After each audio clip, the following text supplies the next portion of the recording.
Hi అండి అందరికీ. ఈరోజైతే మీకు మునగాకు కారప్పొడి చూపించబోతున్నాను. చాలా హెల్తీ అండి. అలాగే దీనివల్ల మనకి ఎన్నో బెనిఫిట్స్ ఉన్నాయి. కానీ దీన్ని మనం చాలా చిన్నచూపు చూస్తాం. కంటికి చాలా మంచిది. యాంటీ ఆక్సిడెంట్స్ ఎక్కువగా ఉన్నాయి.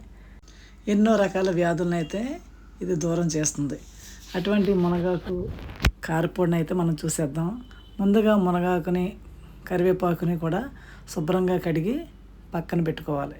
బాగా ఆరనిచ్చి పాన్లో కొద్దిగా ఆయిల్ వేసి దాంట్లో 2 స్పూన్ల మినపప్పు, 2 స్పూన్ల శనగపప్పు వేసి బాగా ఫ్రై చేయాలి. అలాగే ఇవి కొంచెం ఫ్రై అయిన తర్వాత 3 స్పూన్లు ధనియాలు, అలాగే 2 టేబుల్ స్పూన్ల జీలకర్ర వేసి ఒక 20 ఎండుమిర్చి అయితే వేసాను. మీరు కారానికి తగ్గట్టు వేసుకోవచ్చు. అలాగే ముందుగా ఆరబెట్టిన కర్రీ లీవ్స్ని కూడా అందులో వేసి కొద్దిగా ఇంగువ అయితే వేసి మొత్తం బాగా ఫ్రై అవ్వాలి. గోల్డెన్ కలర్ వచ్చేంత వరకు కూడా ఈ పప్పులన్నీ ఫ్రై అయిన తర్వాత తీసి మిక్సీ జార్లో అయితే వేసుకోవాలి.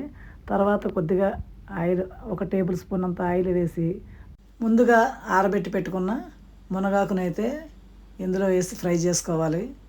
ఎక్కడ తడి లేకుండా దీన్ని ఫ్రై చేసుకోవాలి.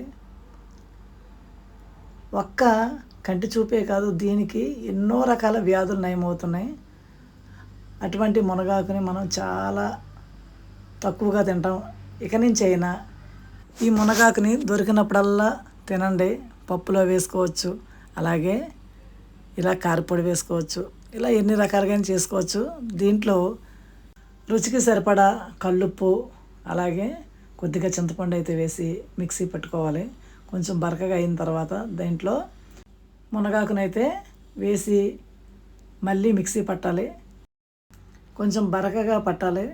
అలా అయితేనే ఈ ఫ్లేవరు బాగుంటుంది. మరీ ముద్దగా అయితే బాగుండదు.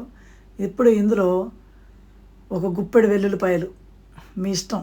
నేనైతే కొంచెం ఎక్కువ వేస్తాను. చాలా వీడియోలు చూసే ఉంటారు.